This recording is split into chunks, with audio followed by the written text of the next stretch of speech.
Part A. In this part of the test, you'll hear two different extracts. In each extract, a health professional is talking to a patient. For questions 1 to 24, complete the notes with information you hear. Now look at the notes for extract 1.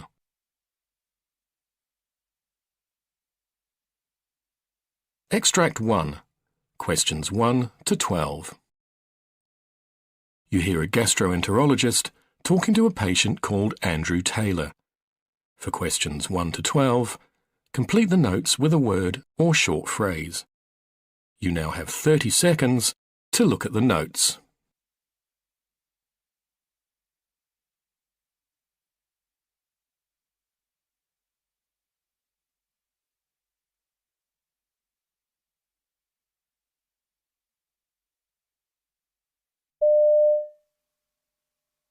Good morning, Mr. Taylor. Now, you've been referred to me because it's possible that you're suffering from irritable bowel syndrome or a related condition? Yes, that's right. Okay, could you start by giving me some background? This has been going on for many years. After meals, I've always tended to get heartburn, but I found that pretty easy to deal with by taking antacids from the pharmacy. But a year ago, things suddenly got worse, and there were other problems I started to notice. The symptoms vary a lot, and they can be quite hard to describe exactly, but the main problem is bloating. I see. I need to tell you about some other things related to my stomach. Mm-hmm. Although this isn't something that happens every day, I've been suffering from constipation in the last month. In the past, I've had the opposite problem and would rush to the toilet several times a day. Mm. I just never know how I'm going to feel from one day to the next. It's the way the symptoms are so unpredictable that I hate. Mm. It's hard to plan my life. Were there any other symptoms unrelated to your stomach and bowel? Well, I have a skin condition that can flare up, and I know this could be related to irritable bowel syndrome. Mm-hmm. And the odd thing is that I often have migraines more or less at the same time as the stomach discomfort, and these can go on for days. It's strange, and I didn't at first think it was anything to do with my stomach problems. Have you noticed anything that can intensify the symptoms in any way? Well, I have a very demanding job as an accountant.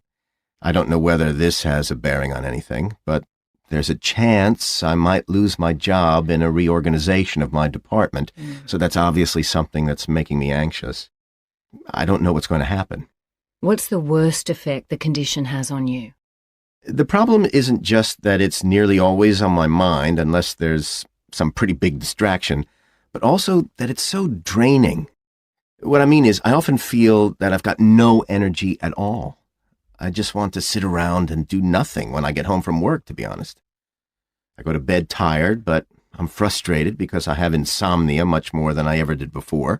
I wouldn't say I've been suffering from depression, but a condition like this can make you feel rather down. Right. And I understand that you've investigated the possibility that your diet's responsible for your condition. Can you tell me about this? I was told by a nutritionist I saw that people with irritable bowel syndrome often don't eat enough fiber. In my case, I don't feel that's an issue. I've followed the nutritionist's advice about taking more fluids during the day, especially water, and accept that in the past, maybe I didn't do that enough. It's hard to say whether that's made a difference, but possibly it's caused a slight improvement. Uh-huh. I'd read that dairy products can make things worse, so I tried cutting them out, but I wasn't convinced it made any difference. I've cut back on caffeine, though not much, actually. I also paid for extensive food allergy tests, but they didn't show anything major, so that's not an area my doctor thought was worth investigating further. What medications have you tried? Well, I took something called an antispasmodic, Yep. which my GP says helps to relax the muscular contractions which move food through the gut, but to be honest, I don't think it made much difference in my case. Have you taken anything else? Well, I've been given antidepressants, and I'm giving them a go. I wasn't sure I completely understood the reasons. Okay, well, a drug like that targets the signals being sent to and from the nerves in the digestive system. It has a calming effect on the muscles there. Mm-hmm.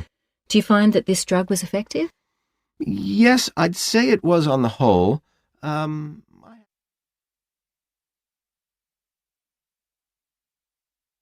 Extract 2. Questions 13 to 24.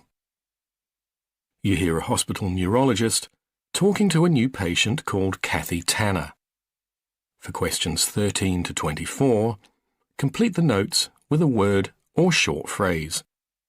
You now have 30 seconds to look at the notes.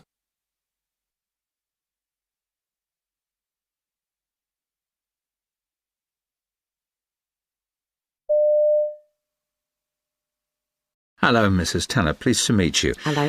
Do you mind if we start off by getting some background to your condition? Just in your own words, could you talk me through the reason you're here and how it all started? Oh, please call me Kathy. Right. So, until 2 years ago, my husband was in the army. Right. We lived off base, and I had a job which involved a lot of driving. Mm-hmm. Whenever I was in the car, I noticed that my neck would get pretty stiff at times. Right. It was hard to turn my head. To cut a long story short, when my husband left the army, we moved to a new house. My neck pain was still a problem, so I decided to visit an osteopath. Right. He tried to fix the problem by a neck adjustment, but actually it just made things worse. Oh, dear. I found I was losing flexibility in my neck.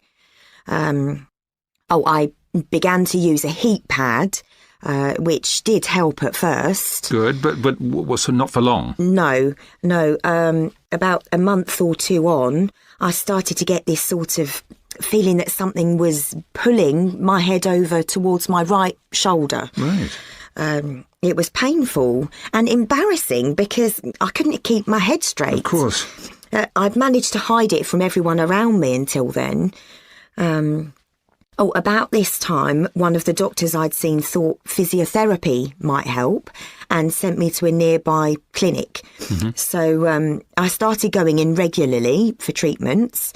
And one day, the head of the clinic looked at me while the therapist was trying to position my neck and whatever.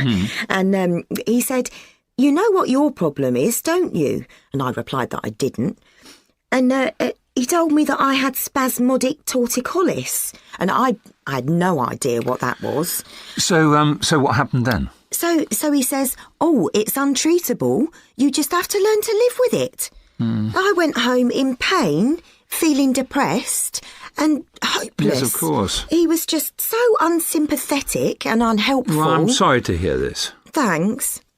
So, my diagnosis of spasmodic torticollis was in June.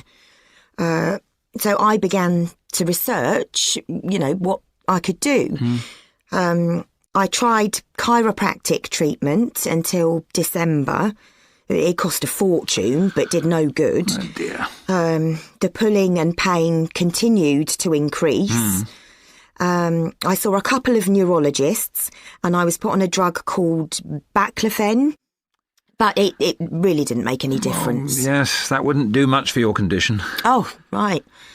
Anyway, the one really good thing I did at that time was to join a support group for spasmodic torticollis patients, so at least I knew I wasn't alone with the condition. But mostly, I just sat at home a lot. In order to get a bit of pain relief, I got myself an orthopaedic chair, and that did give me some support. Right. In November, I saw something in a magazine in the medical section. It mentioned some new treatments being done at the university hospital to treat things like spasmodic torticollis with Botox. We mentioned this to our GP, got a referral, and in December, I had the first injection in my neck. And how did the treatment go? Well, the injections really helped the pain, My head returned to almost a normal position. Right. It did give me a few problems, like problems swallowing, but that was okay. I thought I'd received a miracle cure. I was devastated when everything started to come back like before, and I went back to the hospital in May. At this time, the results weren't quite as good, even though they'd upped the dosages.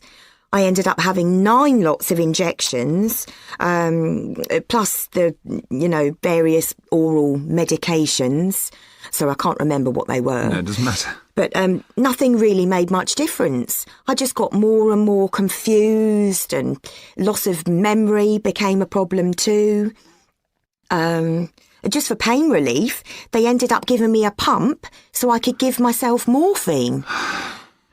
Finally, I saw something in my ST Support Group's magazine about a relatively new type of surgery being done by a local neurologist, and that would be you. So, here I am. And we will do our best to help you. Now, just a few more questions. So when